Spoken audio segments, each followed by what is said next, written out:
Hello दोस्तों, नमस्कार। आपका स्वागत है अपने ही यूट्यूब चैनल स्ट्रॉन्ग मैथ 2.2 में। ठीक है, आज के वीडियो में हम बताने वाले हैं क्लास 8वां का मेधा छात्रवृत्ति चैप्टर नंबर 16 और रेखा गणित ज्योमेट्रिक है। ठीक है, जो कि आज यहाँ से ब्रीथ से इंट्रोडक्शन देना है। ठीक है, यानी कि यहाँ से हम आपको बताने वाले हैं। ठीक है, तो कह रहा है कि ब्रीथ यानी कि सर्कल बोलते हैं इंग्लिश में इसको। ठीक है, कह रहा है जब कोई बिंदु किसी स्थिर बिंदु की चारों ओर निश्चित दूरी रखकर घूमता है तो उसके घूमने से जो आकृति बनती है उसे वृत्त कहते हैं। जिस मार्ग पर वह बिंदु घूमता है उसे वृत्त की परिधि कहते हैं।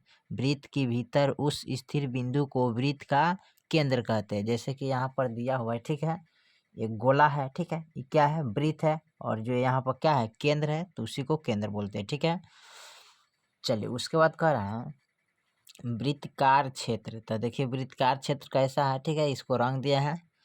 तो वृत्त एवं वृत्त के अंदर घेरे क्षेत्र को क्या बोलते हैं? वृत्तकार क्षेत्र कहा जाता है। जो इसके अंदर है ना घेरा हुआ, उसी को वृत्तकार क्षेत्र कहते हैं। ठीक है, चलिए उसके बाद देखते हैं त्रिज्या। केंद्र से परिधि तक की दूरी को वृत्त की त्रिज्या कहते हैं। वृत्त की त्रिज्या को r से सूचित किया जाता है। ठीक है, यानी कि जो इसके अंदर होता है ना, यहाँ पर हम बता देते हैं। ठीक है, नीचा दिया हुआ है यहाँ पर देखिए, इधर से इधर तक जो है ना, यार से वारी तक बी से ए तक ये क्या है? व्यास है।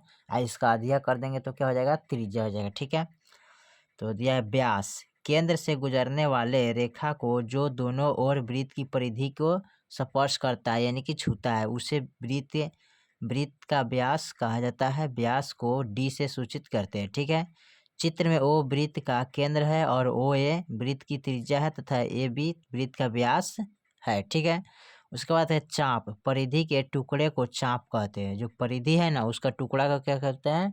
चाप कहते हैं। ठीक है, उसके बाद है चक्रीय चतुर्भुज। ठीक है, जो कि यहाँ पर दिया हुआ है। ठीक है, वृत्त के अंदर जो रहता है उसको चक्रीय चतुर्भुज बोलते हैं। ठीक है, तो जिस चतुर्भुज के सभी शीर्ष किसी वृत्त की परिधि पर हो तो उसे चक्रीय चतुर्भुज कहते हैं। ठीक है, देखिए यहाँ और यहाँ, यहाँ पर। ठीक है, परिधि वह वक्र रेखा जिसमें वृत्त का केंद्र घेरा होता है परिधि कहलाता है। ठीक है, और कर केंद्र वृत्त के माध्यम वह बिंदु जिससे परिधि हमेशा समान दूरी पर होता है केंद्र कहलाता है।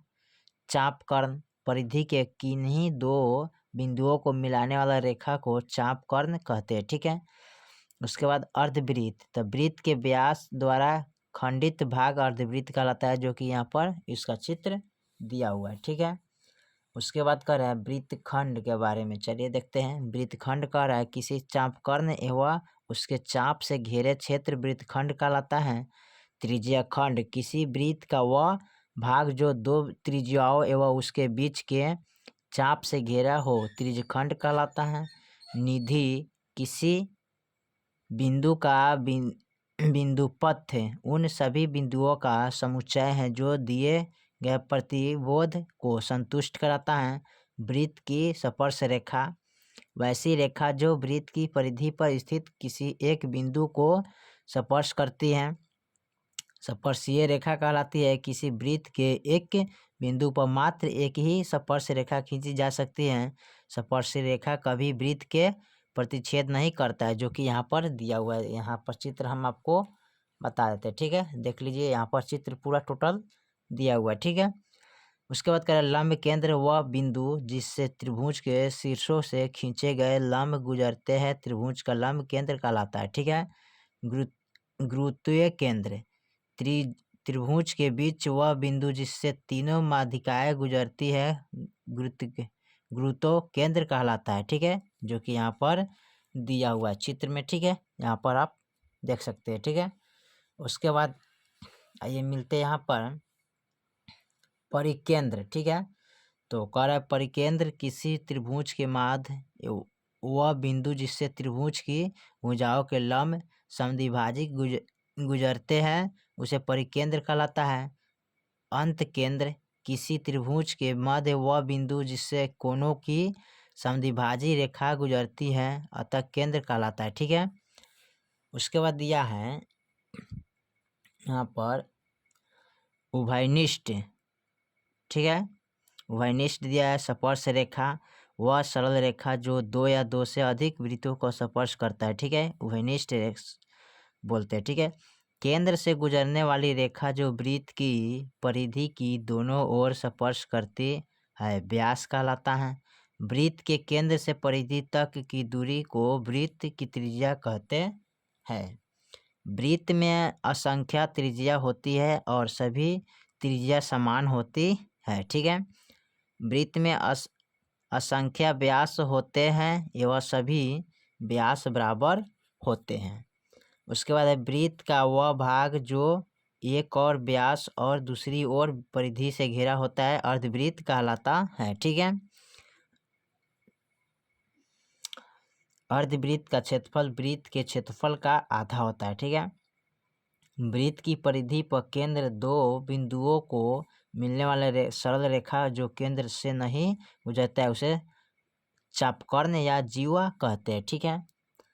उसके बाद कह रहे हैं कोई चापकर्ण वृत्त को दो खंडों में विभाजित करता है, प्रत्येक खंड को अवध या वृत्तखंड कहते हैं, ठीक है। अर्धवृत्त का कोण समकोण होता है। वृत्त का सबसे बड़ा चापकर्ण जीवा वृत्त का व्यास होता है।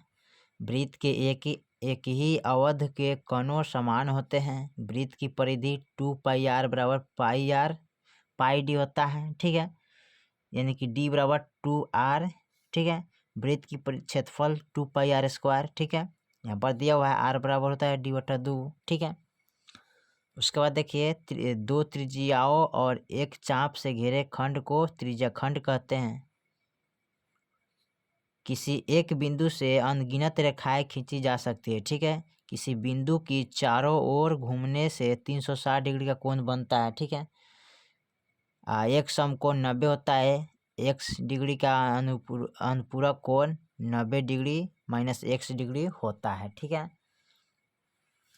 उसके बाद कह रहा है यहाँ पर x डिग्री का संपूरक कोण 180 डिग्री माइनस x डिग्री दो बिंदुओं से एक और केवल एक ही रेखा खींची जा सकती है। तीन असंख्य बिंदुओं से एक और केवल एक ही वृत्त खींचा जा सकता है, ठीक है। तो आज यहाँ पर इंट्रोडक्शन ख़त्म करते हैं, ठीक है, और कल से आपका चैप्टर यहाँ से ऑब्जेक्टिव बनाना शुरू कर देंगे, ठीक है। जितना ऑब्जेक्टिव है उतना सबको हल कर देंगे, ठीक है। तो फिर मिलते हैं अगले वीडियो में, तब तक के लिए जय हिंद जय भारत।